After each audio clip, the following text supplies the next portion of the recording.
প্রতিদিনের মতো চাষি মাঠে যাওয়ার আগে তার বউয়ের জীবন্ত ছবির সামনে দাঁড়িয়ে বলছিল, বউ, আমি মাঠে যাচ্ছি, আজ একটু আসতে দেরি হতে পারে, তুমি যেন আবার আমাকে নিয়ে চিন্তা করো না। কেন কেন দেরি হবে শুনি? আমাকে রেখে আবার কারোর সাথে ইটিস পিটিস করতে হচ্ছে না? কি যে বলো না বউ, তোমাকে রেখে আমি কারোর সাথে কি কিছু করতে পারি বলো? সে আমার জানা আছে। যাও তো যাও, তবে তাড়াতাড়ি বাড়িতে ফিরবে, এই বলে দিলাম।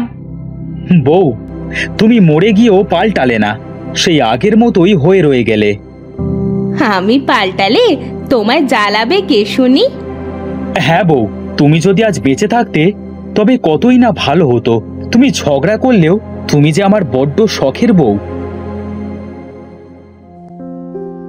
বউ, ও বউ, আরে কোথায় গেলে শুনি? সারা দিন আমার পেছনে একটু সময় দেবে তা না, এদিক সেদিক ঘুরঘুর করে বেড়ায়।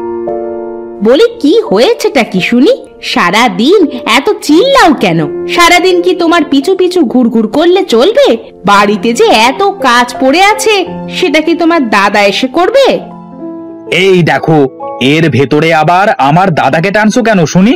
তাদের দুষ্টু মিষ্টি ঝগড়ার মাঝে তাদের ছোট্ট মেয়ে সোনালি এসে বলল, বাবা, তোমরা সারা দিন টোনাটুনির মতো এত ঝগড়া করো কেন? কি আর করবো বল মা, তোর মায়ের যে নাড়িতে নাড়িতে ঝগড়ার দড়ি বাঁধা, দড়িটা ধরে টান দিলেই ফুরফুর করে তোর মায়ের পেট থেকে ঝগড়া বের হয়। মাথা মোটা বুইরা খাটাস, আমার পেটে ঝগড়ার দড়ি বাঁধা, আর তোমার মুখ খোলা বেলুনের মতো চুপসানো, তাই না? দুজনাই চুপ, অনেক ঝগড়া হয়েছে, এবার থামো তোমরা আর আমার কথা শোনো। চুপ, এবার আমার মাটা কি বলবে শুনি, বল দেখি। মা জানো, নদীর ওপারে মেলা বসেছে। রূপালী, ঝিনুক, সারা, সাইমা সবাই মেলায় গিয়ে চুড়ি, নেল পালিশ, ফিতা আরো কত কি কিনেছে। চলো না মা, আমরা তিনজন মেলায় যাই। আমার একমাত্র মেয়েটা মেলায় যাবার আবদার করছে, আমরা না গিয়ে থাকতে পারি? হ্যাঁ চলো, আজ আমরা মেলায় গিয়ে অনেক কিছু কিনবো। সোনালীর বাবা মা মেলায় যাওয়ার জন্য রাজি হওয়ায় সোনালী তো খুব খুশি হয়। তারা তিনজন একসাথে মেলায় যায়।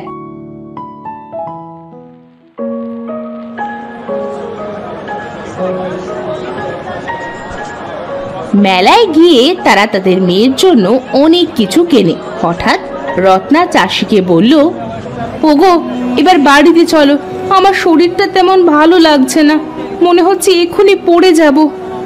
কেন বউ, তোমার আবার কি হলো? থাক, আজ আর কিছু কিনতে হবে না, চলো আমরা বাড়িতে ফিরে যাই। সেদিনের মতো তারা মেলা থেকে বাড়ি ফিরে গেল।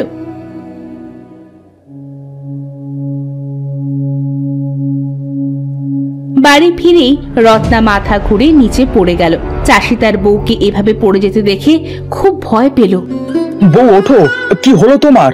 বউ, আরে ওঠো বউ। মা, ও মা, তোমার হঠাৎ কি হলো? বাবা, মাকে ঘরে নিয়ে চলো।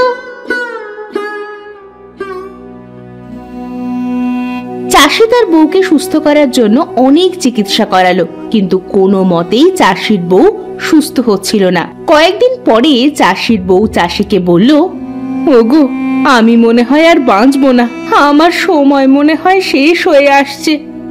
না বউ, তোমার কিচ্ছু হবে না, আমি তোমাকে ভালো ডাক্তার দেখাবো, তুমি আবার সুস্থ হয়ে যাবে। আমার যদি কিছু হয় তাহলে আমার মেয়েটাকে ভালোভাবে দেখে রেখো।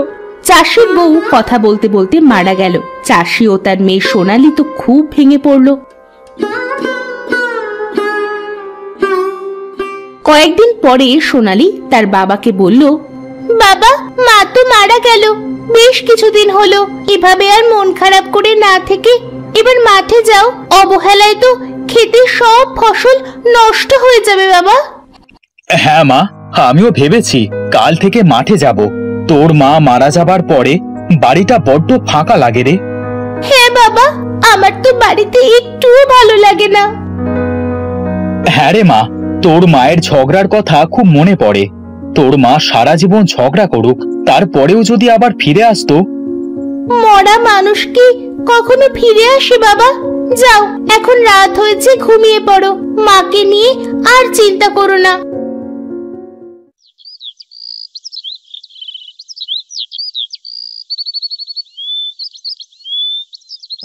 এভাবে বেশ কিছুদিন হয়ে গেল। চাষিও তার বউয়ের শোক কিছুটা কাটিয়ে উঠেছে।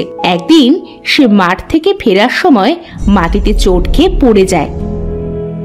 উফ, পাটায় বড্ড লাগলো। কিসে যে এমন হোঁচট খেলাম।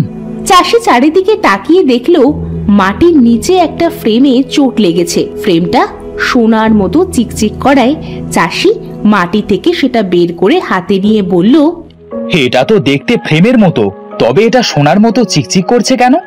হয়তো পিতলের হবে। নিয়ে যাই, মেয়েটা এটা নিয়ে খেলতে পারবে। চাষি ফ্রেমটা নিয়ে বাড়ি গেল।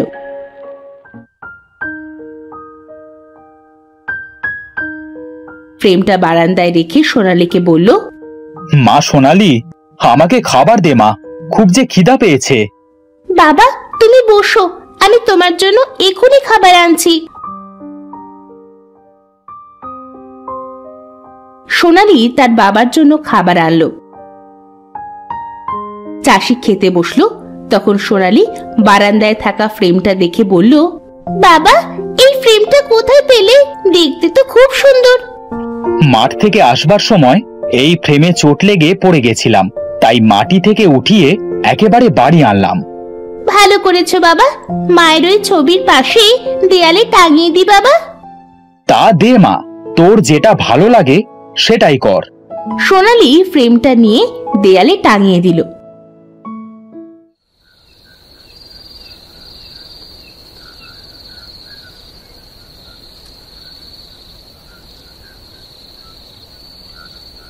সেদিন রাতে তারা বাবা মেয়ে ঘুমিয়ে পড়ল। হঠাৎ রাতে কারো গুনগুন কান্নার আওয়াজে সোনালীর ঘুম ভেঙে গেল। সে বিছানা থেকে উঠে চারিপাশ খুঁজতে লাগলো, কে এমন গুনগুন করে কাঁদছে। এত রাতে কে কাঁদছে এভাবে? কোথাও তো খুঁজেও পাচ্ছি না। একবার বাইরে গিয়ে দেখি, কিন্তু এত রাতে বাইরে যাওয়া কি ঠিক হবে নাকি? না, গিয়েই দেখি। সোনালী বাইরে এসে দেখে তার বাবার পাওয়া সেই ফ্রেমটা দিয়ে চারিদিকে উজ্জ্বল আলো রশ্মি ছড়িয়ে পড়েছে, আর সেখান থেকে গুনগুন আওয়াজে কেউ যেন কাঁদছে। সোনালী তো ভয় পেয়ে দৌড়ে ঘরে গেল। ঘরে গিয়ে তার বাবাকে বলল, বাবা বাবা ওঠো তাড়াতাড়ি, বাইরে চলো, ওঠো বাবা, ও বাবা চোখ খোলো। কি রে মা, এত রাতে এভাবে ডাকছিস কেন? বাইরে যাবি নাকি? না বাবা, তুমি যে ফ্রেমটা এনেছিলে সেটা থেকে কে যেন কাঁদছে। চলো বাবা গিয়ে দেখো ফ্রেম থেকে কিভাবে আলো জ্বলছে। তারা দুজন বাইরে এসে দেখে ফ্রেমটি তখনও কাঁদছে। হ্যাঁ, এত আলো, আর এই ফ্রেমের ভেতর থেকে কেই বা কাঁদছে? কেউ যদি ফ্রেমের ভেতরে থাকো তবে দয়া করে বাইরে বেরিয়ে এসো। আমি যুগ যুগান্তর ধরে এই ফ্রেমের ভেতরে বন্দি আছি, কেউ আমাকে মুক্ত করতে আসেনি। কিন্তু তুমি কে, আর কেনই বা এই ফ্রেমে বন্দি আছো? আমি একটা জাদুকরী আত্মা। আমি তোমাদের এই দুনিয়ায় ঘুরতে এসেছিলাম। এই ফ্রেমটা আমার খুব পছন্দ হয়েছিল। এর ভেতরে ঢুকে আমি আর বের হতে পারিনি, তাই এতদিন এই ফ্রেমেই বন্দি ছিলাম। আত্মা, দয়া করে আমাদের কোনো ক্ষতি করো না। আমি তোমাদের কিছুই বলবো না।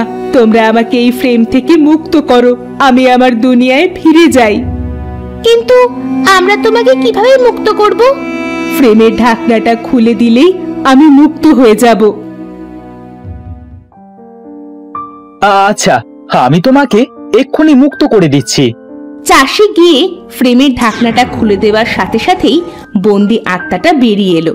এতদিন পরে আত্মাটি মুক্তি পেয়ে খুব খুশি হলো। সে খুশি হয়ে চাষিকে বলল, আজ আমি খুব খুশি। জানো, আজ কত বছর পরে আমি মুক্ত বাতাসে শ্বাস নিচ্ছি। আজ আমার এই খুশির দিনে তোমাদের যে কোনো একটা ইচ্ছে আমি পূর্ণ করব। বলো তোমরা কি চাও? আমার তো তেমন কিছুই চাইবার নেই, তবে তুমি যদি আমার এই বউটাকে আবার ফিরিয়ে দিতে পারো তবে আমি খুব খুশি হব। মরা মানুষ তো আর ফিরে আসতে পারে না, তাই তোমার বউকেও আমি ফিরিয়ে দিতে পারবো না। তবে তোমার বউকে এর ভেতরে জীবন্ত করে দিতে পারি। মানে আমি ঠিক তোমার কথা বুঝলাম না। মানে তোমার বউ এই ছবির ভেতর থেকে সব দেখতে পাবে, শুনতে পাবে, এমনকি তোমাদের সাথেও সরাসরি কথা বলতে পারবে। ওমা, তাই নাকি? বাবা, তাহলে তো আমি আমার মাকে আবার ফিরে পাবো। হ্যাঁ মেয়ে। আত্মাটি একথা বলে ছবির ভেতরে চাষির বউকে জীবন্ত করে দিয়ে তাদের কাছ থেকে বিদায় নিয়ে চলে গেল। আর এদিকে চাষির বউ ছবি থেকে বলল, কি গো, আমায় আবার জাগালো কে?